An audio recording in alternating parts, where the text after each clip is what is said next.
لقد جاءت رسل ربنا بالحق والصلاة والسلام والتحية والإكرام مولانا مولى الثقلين جد الحسنين أبي القاسم محمد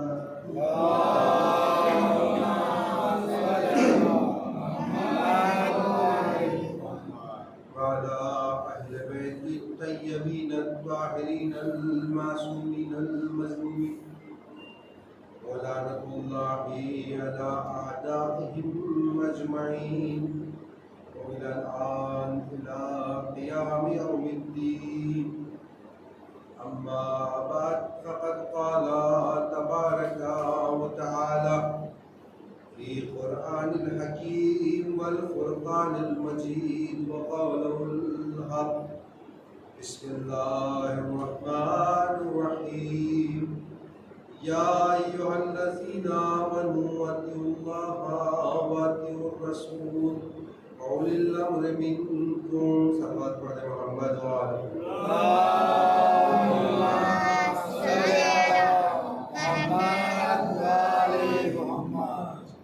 پروردگار عالم اپنی بے عیب دارِ معتبر مستند اور عظیم کتاب میں ارشاد فرما رہا ہے، اے ایمان والو اللہ کی اطاعت کرو، رسول اللہ کی اطاعت کرو اور اولی الامر کی اطاعت کرو۔ آپ کی خدمت میں عرض کیا تھا کہ اللہ کی اطاعت تو واضح ہے، رسول اللہ کی اطاعت بھی واضح ہے، اولی الامر کون ہے؟ آپ کے سامنے روایت پیش کی کہ اولی الامر صاحب امر جسے ہم کہتے ہیں، اولی الامر جو ہے یہ ہمارے 12 امام ہیں جنہیں اولی الامر کہا جاتا ہے، اور ان کا قبضہ جو ہے، ان کی قدرت جو ہے ویسے ہی ہے کیونکہ رسول اللہ کے جانشین ہیں، اسی لیے ویسی ہی ہدایت کا حکم دیا جا رہا ہے جیسے رسول اللہ کی اطاعت کا حکم دیا ہے، ویسے ہی اطاعت، کوئی فرق نہیں ہے۔ یہ واو جو ہے عربی زبان میں اسی لیے آتا ہے کہ جس طرح اللہ کی اطاعت کرنی ہے ویسے ہی رسول اللہ کی اطاعت کرنی ہے اور ویسے ہی اولی الامر کی اطاعت کرنی ہے۔ اور میں نے یہ بات بھی عرض کی تھی کہ اطیعوا اللہ، اطیعوا کا لفظ استعمال ہوا، اطیعوا یعنی اطاعت کرنا، اس کے بعد اطیعوا الرسول کہا گیا، لیکن جب اولی الامر کے لیے کہا گیا تو اطیعوا نہیں آیا، یہاں پر صرف واو کا استعمال کیا گیا، ٹھیک ہے؟ جیسے آپ صلوات میں اللہم صلی علی محمد وآل محمد جیسا واو وہاں پہ ہے ویسے ہی واو یہاں پر بھی ہے، اطاعت ویسی ہی کرنی ہے۔ پروردگار عالم نے یہاں بھی فاصلے کا خیال رکھا ہے، رسول کے بعد فوراً ہی اولی الامر کو لے کر آیا ہے، کیونکہ جو نظام پروردگار ہے کہ رسالت کے بعد امامت کا سلسلہ شروع، تو یہ اولی الامر جو ہے یہ امامت کا سلسلہ ہے۔ جابر بن عبداللہ انصاری کی ایک حدیث میں نے آپ کے سامنے پیش کی تھی جو انہوں نے رسول اللہ سے نقل کی، رسول اللہ سے انہوں نے نقل کی کہ اولی الامر وہ ہے، صاحبان امر وہ ہے جو میرے بعد میرے 12 جانشین ہیں، اور رسول اللہ نے پورے نام گنائے، اپنے 12 جانشینوں کے پورے نام رسول اللہ نے گنوائے۔ تو یہ صاحبان امر ان 3 اطاعتوں کا حکم دیا جا رہا ہے۔ عزیزو حکم کسی دیا جا رہا ہے؟ حکم دیا جا رہا ہے مومنوں، تمام انسانوں کو نہیں دیا جا رہا ہے، کفار کو نہیں دیا جا رہا ہے، مشرکین کو نہیں دیا جا رہا ہے۔ قرآن میں آیتیں ہیں، آپ دیکھیں یا ایھا الذین، یا ایھا الناس، اے لوگوں، کبھی عام طور سے خطاب کیا قرآن نے، لیکن یہاں پر خطاب خاص ہے، یا ایھا الذین آمنوا، جو بھی ایمان لایا ہے، جو ایمان نہیں لایا اس کے اوپر کوئی دباؤ نہیں ہے، وہ اطاعت کرے یا نہ کرے کوئی فرق نہیں پڑتا، لیکن اگر ایمان لائے ہو تو اطاعت کرنی، یعنی ایمان کا تقاضا اطاعت ہے۔ کل میں نے آپ آپ کی خدمت میں عرض کیا تھا کہ ایمان جو ہے یہ 3 چیزوں کے مجموعے کا نام ہے۔ دل میں یقین ہونا چاہیے، زبان سے اقرار ہونا چاہیے، اور اعضاء و جوارح سے عمل۔ یہ 3 چیزوں کے مجموعے کا نام ہے ایمان، جس میں دل کا یقین جو ہے وہ سب سے اہم منزل رکھتا ہے۔ دیکھیے ایک مثال آپ کے سامنے پیش کر دوں کہ جیسے آپ کہیں کافر، تو اس کے مقابلے میں آپ کہیں گے یہ مسلم ہے، یہ کافر ہے۔ مسلم کون ہے؟ جو اللہ کی رضا کے آگے تسلیم ہے، اسے ہم کہتے ہیں مسلم۔ کافر کون ہے؟ جو اللہ کو نہیں مانتا۔ اسی طریقے سے مشرک کون ہے؟ جو شرک کرتا ہے۔ کل اس سلسلے میں تھوڑی سی گفتگو آپ کی خدمت میں پیش کی۔ ایک ہے موحد کون ہے؟ جو اللہ کو ایک مانتا ہے۔ اسی طریقے سے ایک مومن ہے اور اس کے مقابلے میں منافق ہے۔ مومن کون ہے؟ جو اللہ پر ایمان رکھتا ہے۔ منافق کون ہے؟ جو دل میں تو ایمان نہیں رکھتا لیکن اعمال ایسے انجام دیتا ہے کہ لوگ سمجھیں کہ مومن ہے۔ یعنی کیا؟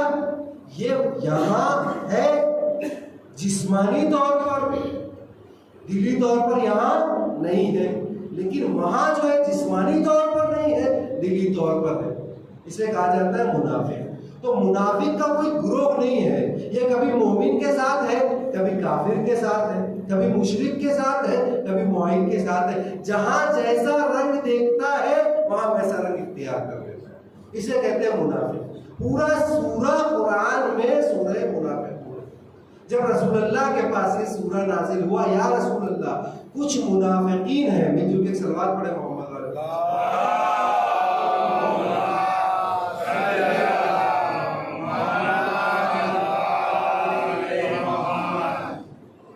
یا رسول اللہ آپ کے درمیان کچھ منافقین ہیں، آپ کے درمیان کچھ منافقین ہیں۔ رسول اللہ کو یہ خبر دی گئی۔ جب رسول اللہ کو یہ خبر ملی کہ ان کے درمیان منافقین ہیں اور رسول اللہ نے ان آیات کی تلاوت کی لوگوں کے سامنے، تو منافقین کو احساس ہو گیا کہ ارے ہماری چال، ہمارا ہیلا، ہمارا بہانہ تو سب کے سامنے آ گیا۔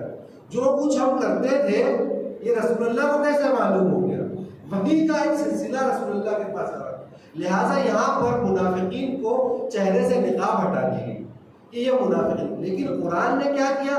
نام نہیں بتایا۔ قرآن نے نام نہیں بتایا۔ قرآن نے کہا آپ کے درمیان کچھ منافقین ہیں، اور حتیٰ سے یہ نہیں کہا کہ منافقین ہیں، منافقین والمنافقات، یعنی مرد بھی ہیں عورتیں بھی ہیں، منافقین بھی ہیں اور منافق عورتیں بھی پائی جاتی ہیں۔ یہ رسول اللہ کو خبر ہے۔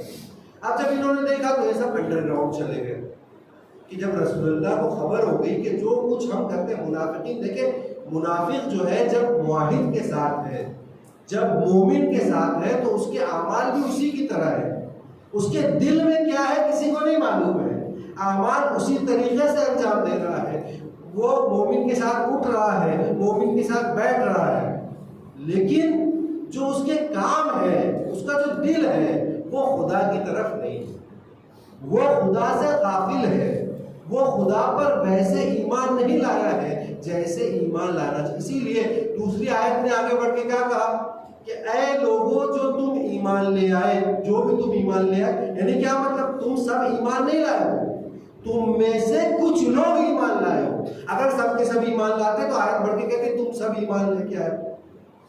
پھر آیت کیا کہہ رہی ہے اس کے بعد کہہ رہی کہ ابھی تم صحیح طریقے سے اپنے آپ کو مومن نہ کہو، مسلم کہو، تم اپنے آپ کو مسلم کہو، تم مومن نہیں ہو، کیونکہ جو مومن ہوتا ہے اس کے دل میں اللہ کا خضوع پایا جاتا ہے، اس کے دل میں اللہ کا خضوع پایا جاتا ہے۔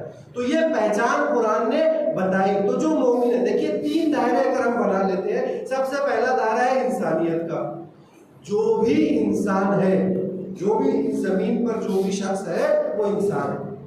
اس کے بعد کیا ہے؟ مسلم ہے، دوسرا دائرہ ہے مسلمان کا، یعنی جو مسلم ہے، بات میری سمجھ میں آ رہی ہے آپ لوگوں کے، مسلم جو ہے اس کا دائرہ انسانیت سے چھوٹا ہے، یعنی مسلم انسان بھی ہے اور مسلم بھی ہے، لیکن جو ایمان کا دائرہ ہے وہ مسلم سے بھی چھوٹا ہے، یعنی جو مومن ہے وہ مسلم بھی ہے انسان بھی ہے، یعنی تین دائرے، یہ دائرہ چھوٹا، اگر ہم بحث کریں گے اور بھی دائرے سامنے آئیں گے، لیکن جو مجھے عرض کرنا ہے یہ تین دائرے ہیں جو ہم نے بنائے ہیں۔ سب سے پہلے انسانیت کا دائرہ، اس کے بعد مسلم ہونے کا دائرہ، اس کے بعد مومن ہونے کا دائرہ۔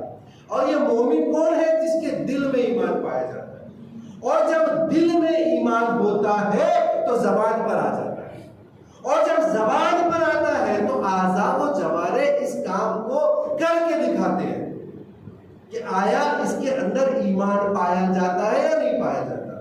اسی لیے عزیزوں، ایمان جو ہے انسان کے دل میں اللہ نے رکھا ہے، کہ دلوں کا حال صرف اللہ جانتا ہے کہ انسان کس طریقے سے اس زمین پر زندگی گزار رہا ہے، اس کی حیات کس طریقے سے ہے، یہ صرف اللہ کو معلوم ہے، اس کے افعال کیا ہے اللہ کو معلوم ہے، اللہ دلوں کا راز جاننے والا۔ تو مومن مخصوص ہے، ایمان مخصوص ہے مسلمانوں سے بھی، یعنی مسلم سے خاص ہے مومن ہونا۔ سمجھ رہے ہیں آپ دیکھیں، اگر ایک شخص ہے، ہم اس سے کہیں کہ بھائی میرے پاس 100 روپے ہیں، تو وہ مجھ سے کہے کہ 50 روپے ذرا دکھائیے آپ۔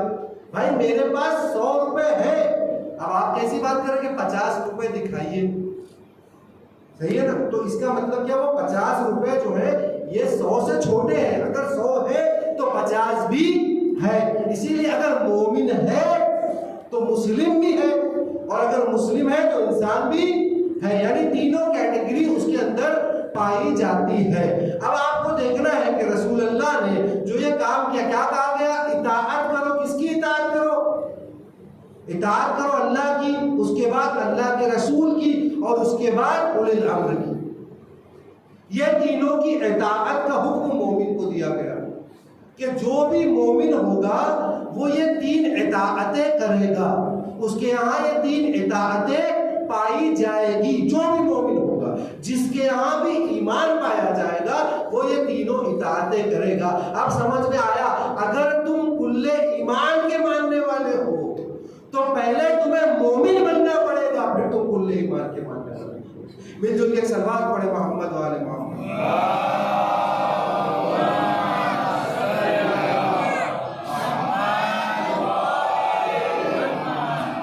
یعنی یہ جو ایمان کی عمارت ہے، اس میں اگر داخل ہونا ہے، اس میں اگر داخل ہونا ہے اس عمارت میں، تو اس میں آپ کو جو ایمان رکھنا پڑے گا۔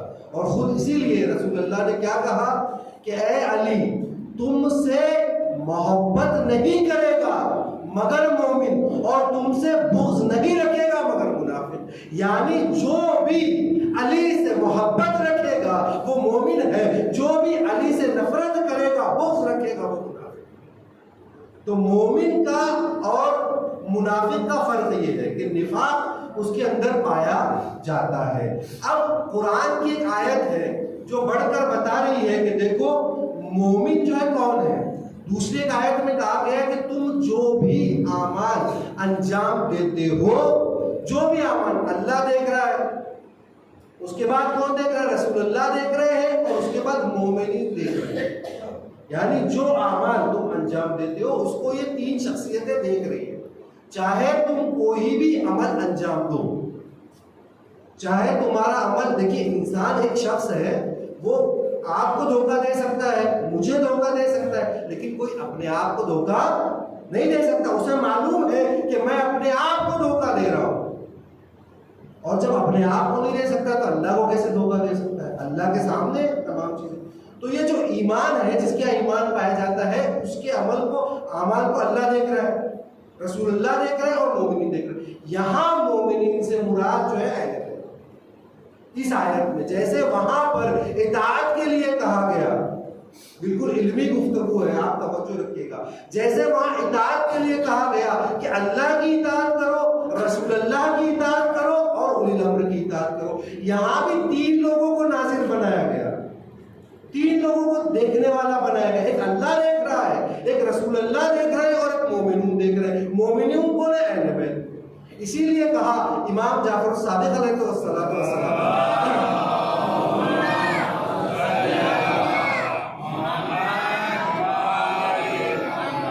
اپنی ایک حدیث میں ارشاد فرماتے ہیں کہ تم جو بھی اعمال انجام دیتے ہو یہ اعمال رسول اللہ کی خدمت میں پیش ہوتے ہیں. جو بھی اعمال انجام دیتے ہو، اور اگر اچھے اعمال انجام دیتے ہو تو رسول اللہ خوش ہوتے ہیں، لیکن اگر خدا نخواستہ کچھ حرام کام انجام دیے ہیں، ایسے کام انجام دیے ہیں جو اللہ کے مزاج کے خلاف ہے، وہاں پر رسول اللہ غمگین ہوتے ہیں، وہاں پر رسول اللہ غمگین ہوتے ہیں. اسی طریقے سے ہمارے امام کے بارے میں بھی یہ ہے کہ ہمارے زمانے کے امام جو ہے یہ بھی ہمارے اعمال پر ناظر ہے. ہر جمعرات کو ہمارے اعمال امام کی خدمت میں پیش ہوتے ہیں. جب امام دیکھتے ہیں کہ میرے چاہنے والے، مجھے ماننے والے اچھے اعمال انجام دے رہے ہیں تو امام کے چہرے پہ مسکراہٹ آتی ہے. لیکن جب امام یہ دیکھتے ہیں کہ میرا دعویٰ کرنے والے، الاجل کہنے والے برے اعمال انجام دے رہے ہیں تو امام کے چہرے پر غم طاری ہو جاتا ہے. عزیزو، اس امام کے لیے کربلا کا غم بہت ہے، اہل بیت کا غم بہت ہے.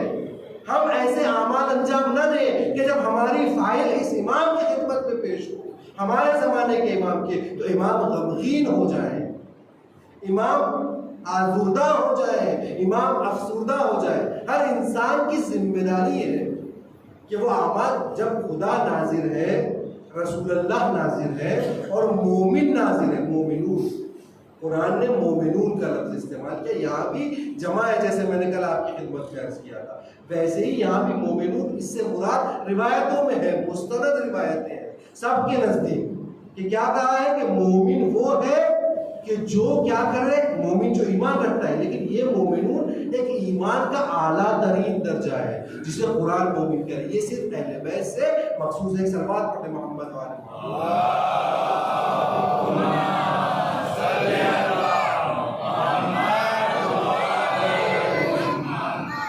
اب اس ایمان کی کچھ نشانیاں ہیں. دیکھیں، ایمان تو دل میں ہوتا ہے، ہر کسی کا ایمان اس کے دل میں.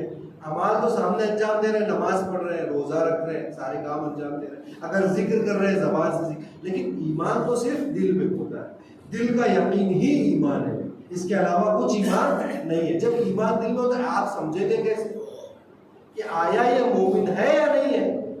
اسی طریقے سے نفاق بھی دل میں ہوتا ہے، آپ سمجھیں گے کیسے. تو قرآن کی آیت آگے بڑھ کر سارا دے رہی ہے کہ جو بھی مومن ہے وہ کیا کرتے ہیں، امر بالمعروف کرتے ہیں، نہی از منکر کرتے. ایک قرآن نے نشانی بتائی، اور بالکل اس کے مقابلے میں منافقون کی جو نشانی بتائی وہ بتایا کہ یہ امر بالمعروف نہیں کرتے ہیں اور برائیوں سے نہیں روکتے ہیں. ہمارے سماج میں آج ایک چیز عام ہو گئی ہے، جیسے ہی ہم نے دیکھا کوئی برائی کرے گا، ہم سے کیا مطلب ہے، ہم سے اگر مطلب نہیں ہوتا تو کوئی بات نہیں. اگر ہر شخص یہ سوچے کہ مجھ سے مطلب نہیں ہے، نہیں، امر بالمعروف کا فریضہ دیا گیا. اور جو بھی مومن ہے وہ خود اکیلا نہیں آتا ہے، اگر نماز کے لیے آ رہا ہے راستے میں کوئی مل گیا اس کو بھی لے کے آ جاتا ہے، مجلس میں آ رہا ہے راستے میں کوئی مل گیا اس کو لے کر آ جاتا ہے. یہ مومن کی نشانی ہے. اور منافق کی نشانی کیا ہے؟ وہ کیا کرتا ہے، اچھائیوں سے دور کرتا ہے اور برائیوں کی طرف دعوت دیتا ہے. سامنے تو اچھائی انجام دے رہا ہے لیکن اکیلے میں آپ کو برائی کی طرف لے جا رہا ہے، برائی کی دعوت دے رہا ہے. آپ دیکھیں رسول اللہ کے زمانے میں بھی ایسے منافقین موجود تھے. جب عمرو بن عبدوس سے جنگ ہونے لگی، جنگ خندق میں، تو اس زمانے میں لوگ آئے، پیغمبر نے کہا اس کے سامنے کون جائے گا؟ تو مسلمانوں کے درمیان اس بات کو پھیلا دیا گیا. کیا پھیلایا گیا بات کو؟ کہا کہ ہم نے دیکھا کہ ایک جگہ ہم سفر کر رہے تھے، راستے میں ہمارے قافلے پر چوروں نے حملہ کیا، ڈاکوؤں نے. اور جب ڈاکوؤں نے حملہ کیا تو یہ عمر بن عبدوس اکیلا آیا. آنے کے بعد اس نے سارے چوروں کو تہہ تیغ کر دیا. اس بات کو کب پھیلایا جا رہا ہے؟ جب جنگ ہو رہی ہے. رسول اللہ کو عمر بن عبدوس آ کر مبارز طلب کر رہا ہے. وہ اپنا مقابل طلب کر رہا ہے. یہاں پر کیا کیا جا رہا ہے؟ مسلمانوں کو بہکایا جا رہا ہے، یعنی کہ اچھائی سے روک رہے ہیں. رسول اللہ دعوت دے رہے ہیں. اسی لیے جب رسول اللہ نے کہا تو کوئی جانے کے لیے تیار نہیں ہوا. ایک ہی جوان اٹھا جو ہمیشہ اٹھتا تھا، جس نے دعوت ذوالعشیرہ سے اٹھنا اپنا شعار بنا دیا تھا کہ جب بھی رسول اللہ نے دعوت دی بس ایک ہی جوان اٹھتا نظر آیا. یہاں بھی ایک ہی جوان آیا. رسول اللہ نے کہا رک جاؤ. دوسری بار پھر یہی ہوا، پھر رسول نے روکا. تیسری بار بھی ایسا ہوا، پھر رسول نے روکا. اس کے بعد جب چوتھی بار آیا تو کہا کہ علی اب تم جاؤ. اب امامہ سر پر لگایا اور پہنچے تو رسول اللہ نے کیا کہا کہ کل ایمان کل کفر کے مقابلے میں چلا گیا ہے. اب سمجھ میں آیا کہ کل ایمان کون ہے؟ علی کل ایمان ہے. اگر تم اس کو مانو گے تو مومن کہلاؤ گے، اس سے دور ہو گے تو منافق کہلاؤ گے. میں جو کہ سلوات پڑھتے محمد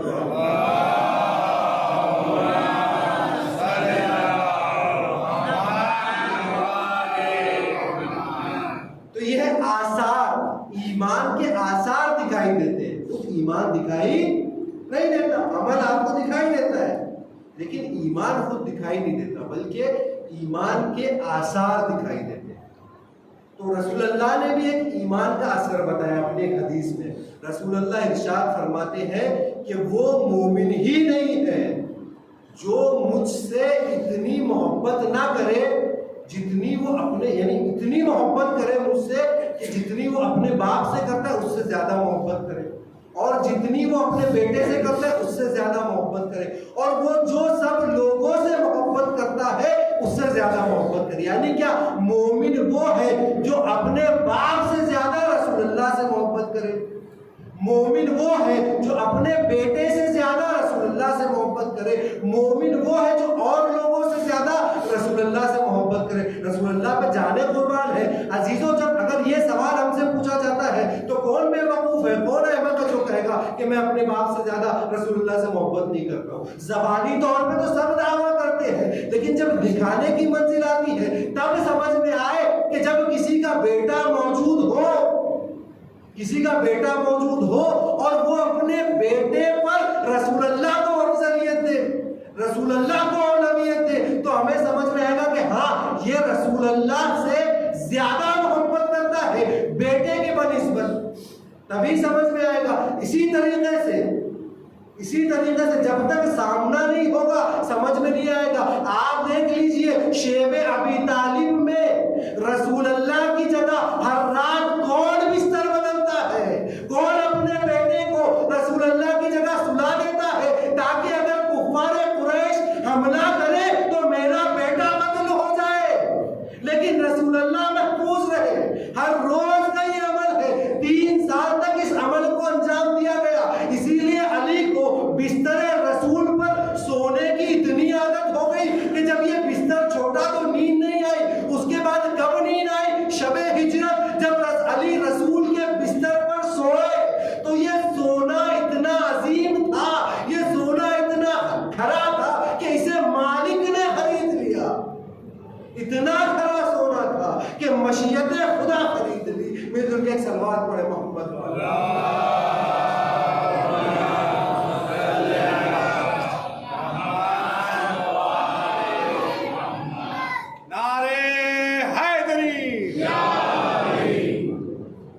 پروردگار عالم کو آگے بڑھ کے کہنا پڑا کہ علی کی مرضی اب مشیت الہی انہوں نے خرید لی.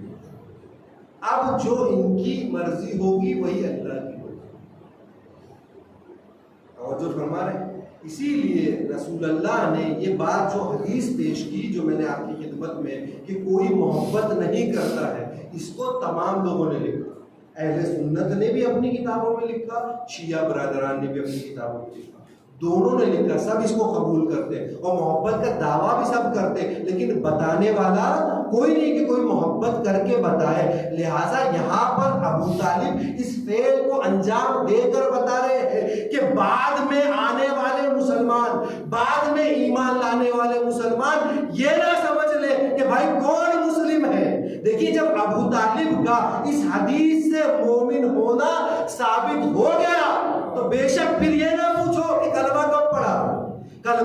گے تو مسلم ہوں گے. میں نے جو 3 دائرے آپ کی خدمت میں پیش کیے اس کو ذہن میں رکھے کہ مسلم جو ہے وہ مومن کے اوپر ہے، یعنی مومن خاص ہے، مسلم عام ہے. اب اگر ابو طالب مومن ہے تو مسلم بدرجہ اولا ہے. توجہ فرما رہے ہیں آپ. اب اگر مومن ہے، رسول اللہ کو جگہ جگہ بچا کر ابو طالب بتا رہے ہیں کہ دیکھو میں اپنے بچوں سے زیادہ رسول اللہ سے محبت کرتا ہوں. اپنے ایمان کو پہچانوا رہے ہیں اور ابو طالب مسلمانوں کا منہ بند کرنا چاہتے ہیں کہ دیکھو تم ایمان بعد میں لائے ہو، ہم نے اپنے ایمان کو سب سے پہلے پیش کیا ہے. جب رسول اللہ کو ضرورت تھی، جب رسول اللہ تنہا تھے، جب اسلام بہت ضعیف تھا. اگر آپ تاریخ اٹھا کے دیکھیں ابو طالب کے ایمان کے لیے جو سب سے ضروری اور اہم چیز جو دلیل ہے ابو طالب کے ایمان پر وہ کیا ہے کہ جب تک جناب ابو طالب زندہ رہے، 10 سال 13 سال پیغمبر بعثت کے بعد مکے میں رہے، 13 سال، اور اس کے بعد ہجرت کی. 10 سال جناب ابو طالب زندہ رہے. 10 سال جب تک زندہ رہے رسول اللہ کا کوئی بال بھی باقی نہیں کر سکا. یعنی 10 سال رسول اللہ کو کوئی نقصان نہیں پہنچا سکا. اور جب ابو طالب نہ رہے تو 3 سال سے زیادہ رسول اللہ نہیں رہ سکے.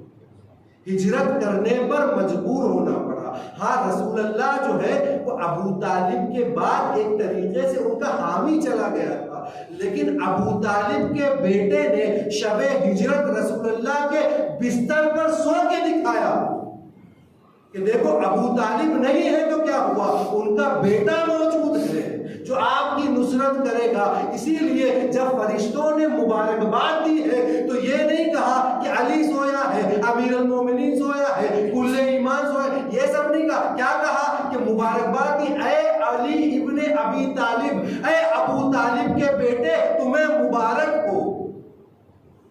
یعنی وہ جانتے تھے کہ ابو طالب مومن ہے. دیکھیے فرشتے خطا نہیں کرتے، انسان نہیں ہے وہ، ان کے خطا نہیں پائی جاتی.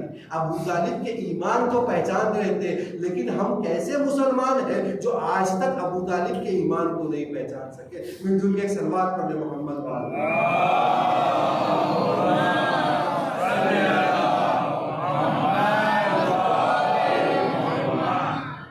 تو ایمان کی جو نشانی ہے میں آپ کی خدمت میں پیش کر رہا تھا کہ ایمان کی نشانی ہے کہ امر بالمعروف کرتے ہیں اور برائیوں سے روکتے ہیں. جو بھی آپ کو مومن نظر آئے گا وہ کیا کرے گا، برائیوں سے روکے گا. جو برائیوں سے آپ کو روک رہا ہے وہ آپ کا دشمن نہیں ہے. آپ یہ نہ سمجھیں کہ آپ کا دشمن ہے، نہیں. جو برائیوں سے روک رہا ہے وہ دوست ہے. جو آپ کو برائیوں کی طرف دعوت دے رہا ہے وہ آپ کا دشمن ہے. آج ہمارے معاشرے میں یہ بات سمجھنا کہ جو ہمیں روک رہا ہے وہ ہمارا دشمن ہے. آپ دیکھیں کل میں نے بچوں کے سلسلے میں ایک بات عرض کی تھی کہ جب آپ چھوٹے بچوں کی تربیت کرتے ہیں تو کیا ہوتا ہے، بچہ جو بھی برائی انجام دیتا ہے، بچہ جو بھی برائی انجام دیتا ہے ماں باپ کیا کرتے ہیں، اسے روکتے ہیں کہ بیٹا نہیں یہ کام انجام نہ دو، یہ کام. اس کا ریئیکشن کیا ہوتا ہے، اس کا ریئیکشن یہ ہوتا ہے کہ بچہ سوچتا ہے کہ والدین جو ہے ہمیشہ مجھے روکتے رہتے ہیں، اور وہ ان کو کبھی کبھی اگر بچہ زیادہ چھوٹا ہو تو دشمن سمجھنے لگتا ہے. آج موبائل کا زمانہ ہے، انٹرنیٹ کا زمانہ ہے. جیسے ہی بچوں نے موبائل لیا تو روکنا شروع کر دیا ماں باپ نے کہ بیٹا موبائل نہ لو. دیکھیے انٹرنیٹ جو ہے اس کی مثال ایسے ہی ہے جیسے چاقو. اگر آپ چاقو اگر ایک ہو تو آپ کیا کر سکتے ہیں، اس چاقو سے سیب بھی کاٹ سکتے ہیں اور کسی کا گلا بھی کاٹ سکتے ہیں. چاقو سے سیب بھی کاٹا جا سکتا ہے، گلا بھی کاٹا جا سکتا ہے. اگر کسی سمجھدار کے ہاتھ میں ہو تو وہ کیا کرے گا، سیب کاٹے گا، دوسری چیزیں کاٹے گا. لیکن اگر کسی ناسمجھ بچے کے ہاتھ میں ہو تو وہ گلا بھی کاٹ سکتا ہے. انٹرنیٹ کا جو دور ہے آج وہ بھی ایسے ہی ہے. یہ انٹرنیٹ اگر سمجھدار کے ہاتھ میں ہوگا وہاں اچھائیاں بھی پائی جاتی ہے، وہ وہاں پہ حسین کا پیغام پھیلائے گا، مجلسوں کو سنے گا، حدیثوں کو شیئر کرے گا. لیکن اگر نادان کے ہاتھ میں ہوگا تو وہ اس کا غلط استعمال کرے گا. تو یہ اس چاقو کی طرح ہے یہ انٹرنیٹ. تو جب بچوں کو موبائل دیا جاتا ہے وہ سوچتے ہیں کہ ماں باپ ہمارے دشمن ہو گئے کہ ہمیں موبائل نہیں کرے. البتہ یہ کچھ سال پہلے کی بات ہے کہ جب ماں باپ روکتے تھے. اب تو کورونا کے بعد ایسا ہو گیا ہے کہ ماں باپ خود بچوں کو موبائل دے دیتے ہیں, لو استعمال کرو. بچہ رو رہا ہے, موبائل دے دیا, ماں باپ سکون سے بیٹھے, بچہ موبائل دیکھ رہا ہے. مل جل کے سلوات پڑھے محمد والے کو.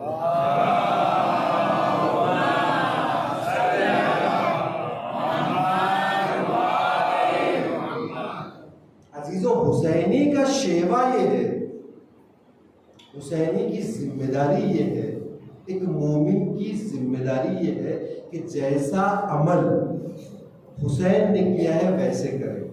انٹرنیٹ کے سلسلے میں بات آ گئی. دیکھیں امام حسین نے کیا کیا. امام حسین نے جناب حر کو دشمن لشکر کے جو لشکر تھا دشمنوں کو وہاں سے نکالا اور اس کے خلاف استعمال کیا. امام حسین نے یہی کیا نا, یعنی دشمن کے حربے کو اس کے خلاف استعمال کیا. آج دشمن نے جو انٹرنیٹ بنایا ہے, یہ جو تمام جال بچھائے, یہ کس لیے بچھائے؟ تاکہ مومنوں کو گمراہ کر سکے. عزیزو, ہمارا بھی عمل ایسا ہونا چاہیے کہ حسین کی طرح ہم حر کو نکالے, دشمن کے ٹول کو استعمال کرے دشمن کے خلاف. فیس بک ہے, حسین کے ذکر سے بھر دو. انسٹاگرام ہے, علی کے ذکر سے بھر دو. جب اتنا انٹرنیٹ کو ذکر اہل بیت سے بھر دو گے, دین کے باتوں سے بھر دو گے, دین کے مقابلے کے لیے انٹرنیٹ آیا تھا, اس انٹرنیٹ کو کیا کرنا ہے؟ دین کے لیے استعمال کرنا ہے. یہ حسین نے ذمہ داری ہمیں دی ہے. حر کو نکال کے بتایا ہے کہ دیکھو میں نے حر کو نکالا اور دشمن کے مقابلے میں استعمال کیا. جس کو حر لایا تھا, جو لشکر حر کو لایا تھا, اس کو نکالا, اس کے مقابلے میں کھڑا کیا. تمہیں بھی یہی کرنا ہے. انٹرنیٹ بنایا ہے, ٹھیک ہے, کس لیے بنایا ہے؟ دین سے مقابلے کے لیے. تمہیں بھی ایسا طریقہ اپنانا ہے کہ اس دشمن کے ٹول سے دشمن کو جواب دینا ہے. جو کہ سروات محمد والے محمد.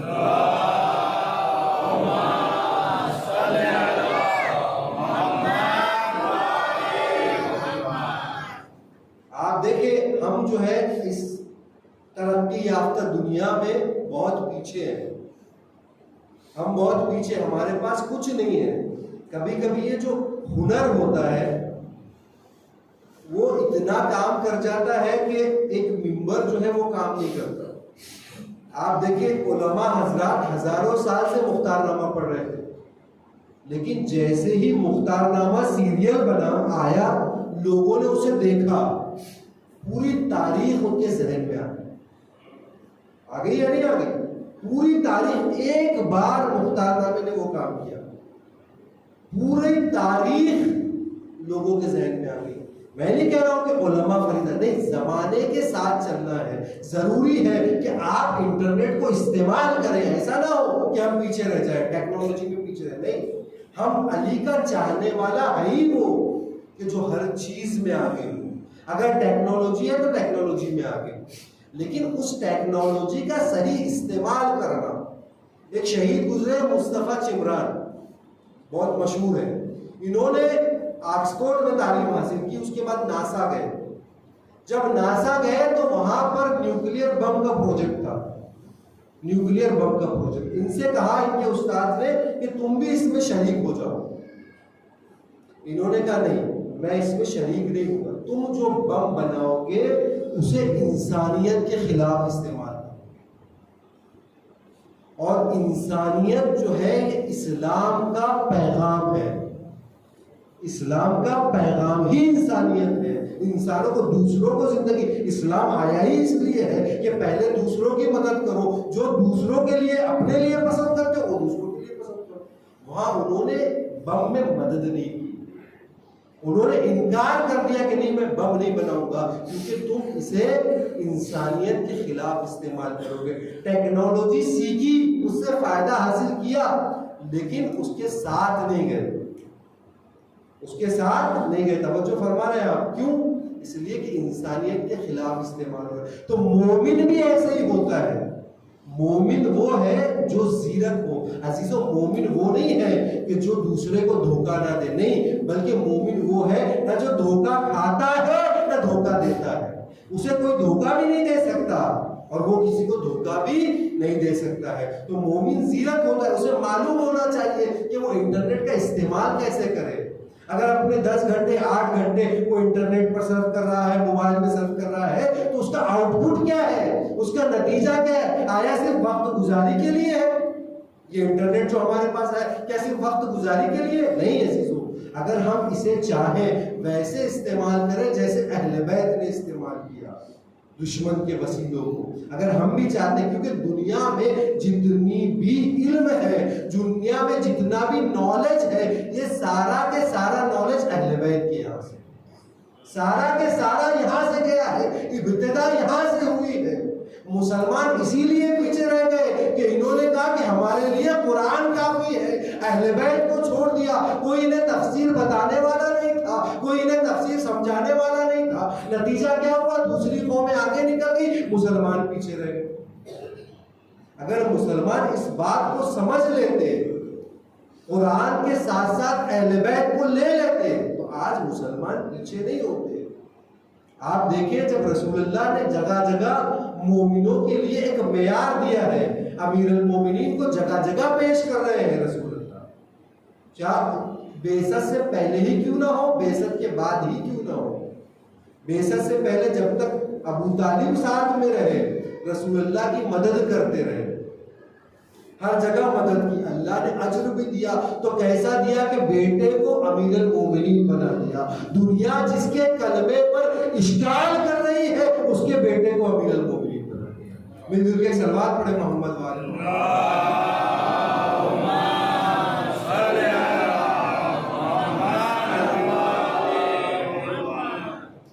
تو یہ سب سے بہترین دلیل ہے ابو طالب کے ایمان پر کہ 10 سال رسول اللہ رہے اور رسول اللہ کو کسی نے کوئی نقصان نہیں پہنچایا، کوئی گزند نہ پہنچا سکا رسول اللہ۔ یہ ابو طالب کی ذمہ داری تھی۔ اس زمانے میں خود ابو طالب کو کہتے تھے لوگ کہ کیا تم اپنی ساری زندگی اس یتیم کے لیے قربان کر رہے ہو؟ جو کہ یتیم بچہ ہے، تم نے اپنی ساری زندگی لٹا دی۔ لوگوں نے ابو طالب کو بھڑکایا، لیکن ابو طالب جو ہے نہیں، ان کو معلوم تھا وہ رسول اللہ کے ساتھ لگے رہے۔ اسی لیے جب سب سے پہلے مولا علی ایمان لے کے آئے، جیسے ہی اعلان بعثت ہوا تو سب سے پہلے مولا ایمان لے کے آئے۔ جب مولا ایمان لے کے آئے تو دوسرے بھی جو فرزند تھے عبد المطلب کے، وہ ششوپن میں مبتلا تھے۔ وہ سوچ رہے تھے کہ دیکھیں لوگ کیا کہتے ہیں، ابھی کیا ہوتا ہے۔ رسول اللہ نے اعلان کیا، آگے دیکھ رہے تھے کیا ہوتا ہے، لیکن جیسے ہی اعلان کیا سب سے پہلے ابو طالب کے بیٹے نے ایمان لیا، سب سے پہلے اقرار کیا کہ ہاں آپ رسول ہیں۔ یہ کیا بات ہے؟ ابو طالب باپ روکتا ہے بچے کو اگر وہ کچھ نہیں، ابو طالب 7 سال، ابو طالب نے کہا سب سے پہلے ایمان لانے والے علی ہیں، سب سے پہلے ایمان لانے والے۔ جیسا ایمان علی لایا ویسا کوئی نہیں لایا۔ جیسے بعثت ظاہری طور پر ہے، یہ جو بعثت ہے ظاہری طور پر، اسی لیے رسول اللہ نے اس مومن کو، اس کل ایمان کو، اس امیر المومنین کو معیار بنا دیا کہ دیکھو جو کام مجھ سے باقی رہ جائے یہ میرا جانشین انجام دے گا، میرے بعد جو آئے گا وہ انجام دے گا۔ اب دیکھو اگر رسول کے جیسے کام انجام دینا ہے، جو کام رسول نے انجام دیے ہیں ویسے ہی کام کو آگے بڑھانا ہے، ویسے ہی کنٹینیو کرنا ہے، تو ہونا ایسے چاہیے کہ جیسے رسول ہیں، جتنے اختیارات رسول کے ہیں اتنے اختیارات جانشین کے ہونے چاہیے، تبھی تو وہ انجام دے سکتا ہے۔ قرآن کی آیت آگے بڑھ کر کہہ رہی ہے کہ اے رسول جاہدو، تم جہاد کرو۔ کس سے جہاد کرو؟ کافروں سے اور منافقین سے۔ میں نے کل یہ بات عرض کی تھی کہ بتائیے آپ کہ رسول اللہ نے کہیں منافقین سے جہاد کیا؟ رسول اللہ نے صرف کفار سے جہاد کیا۔ تو اب جو منافقین سے جہاد کرے گا وہ ویسا ہو جیسے رسول ہے، وہ ویسا ہو جیسے رسول ہے، جیسے رسول اللہ ہے ویسا ہو، تبھی وہ جہاد کر سکے گا۔ اسی لیے مولا نے منافقین سے جہاد کر کے بتایا، چاہے وہ صفین ہو چاہے جنگ جمل۔ مل جل کے سلوات پڑھیں محمد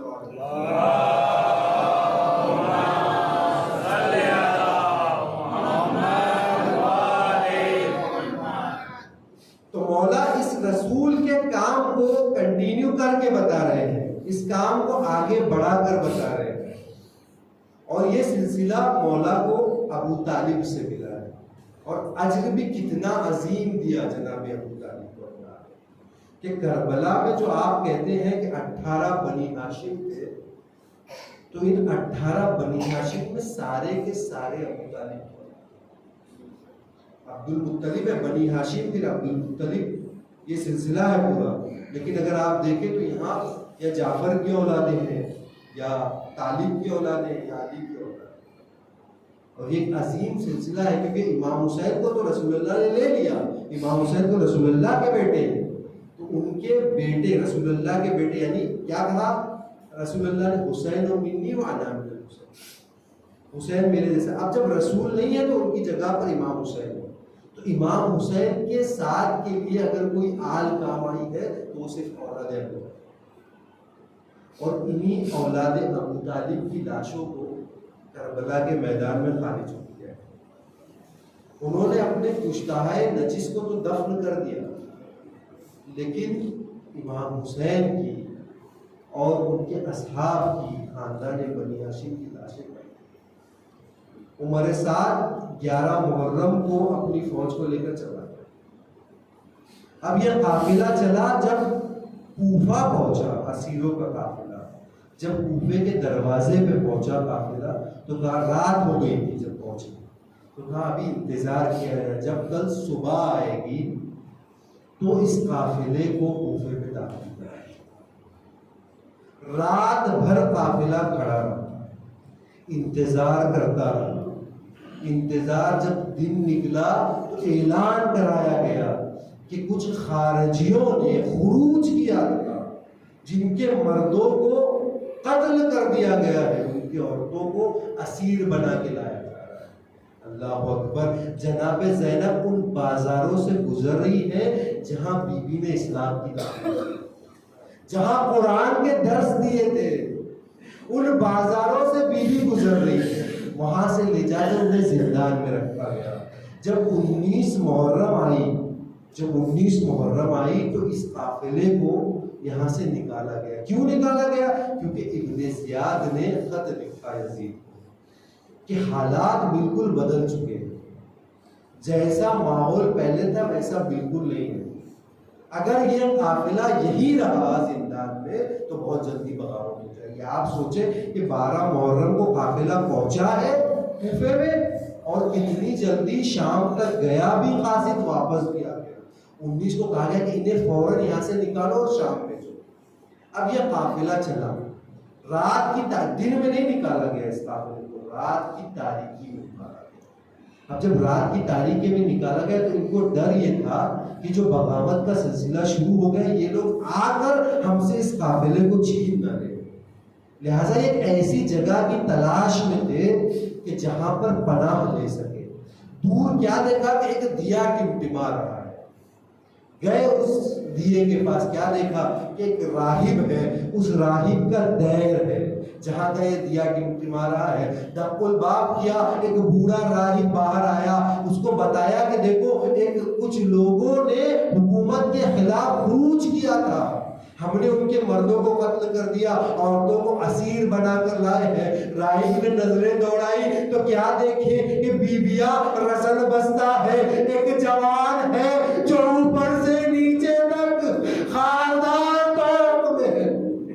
ایک مرتبہ راہب نے دیکھا، بڑا سمجھدار انسان تھا، اس نے کہا میرے دیر میں اتنی تو جگہ نہیں ہے، ہاں یہ کر سکتا ہوں کہ ان لوگوں کو اندر بلا لوں، تم فوج والے ہو باہر کھڑے رہو۔ ہاں، راہب کے دیر کا کیا عالم ہے، وہاں پر نوکے نیزہ پر سر رکھے گئے ہیں، بیویاں سین میں کھڑی ہے، ایک جوان ہے جو ہتھکڑی اور بیڑیوں میں ہے، ایک کونے میں کھڑا ہے، سر حسین کو لایا گیا، ایک صندوق میں رکھا گیا، اس ایک صندوق کو ایک کمرے میں رکھا گیا۔ ہاں، رات ہو گئی، اب جو یہ راہب سویا تو خواب میں کیا دیکھا، آسمان سے ہماریاں اتر رہی ہے، کوئی کہہ رہا ہے میرے لال کو قتل کر دیا گیا،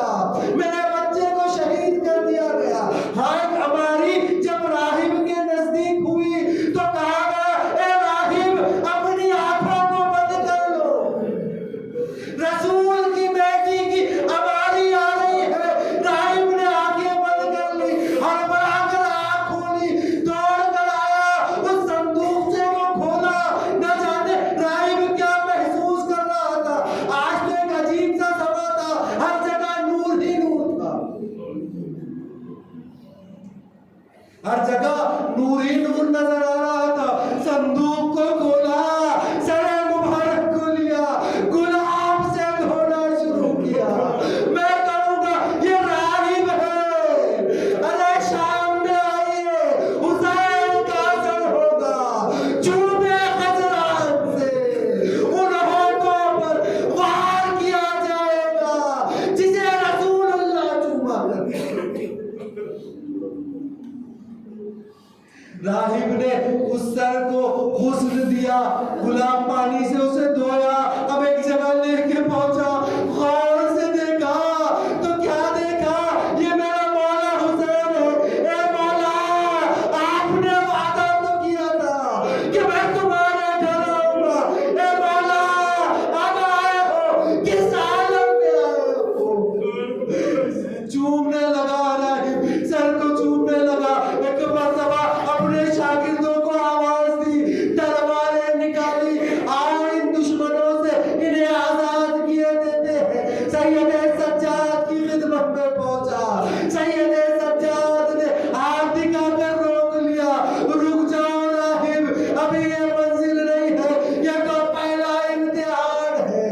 ارے شام کا بازار, زینب ہوگی, یہ سید سجاد ہوگا, یہ زندان شام میں پالی سکینہ کوچ کر جائے.